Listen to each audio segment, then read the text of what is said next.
Here we talk about the daily protection and maintenance of the press ball machine. 1. The ball press should clean the remaining materials on the roll after the completion of use every day, so as to avoid some corrosive materials damaging the roll. 2. As a wearing part, the roller of the ball press should be punctual to check whether the roller is worn and whether the roller is aligned. If the roller is found to be worn or uneven, it should be replaced and repaired in time. 3. Be punctual to check the lubricating oil of the transmission device of the ball press. If found lubricating oil is not good, to make up in time. If too much dust is found, it should be sorted out in time. 4.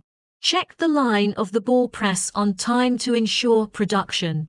Do a good job in the protection and maintenance of the ball press, not only conducive to improving the production power, saving cost, but also useful to extend the service life of the ball press, and can ensure production.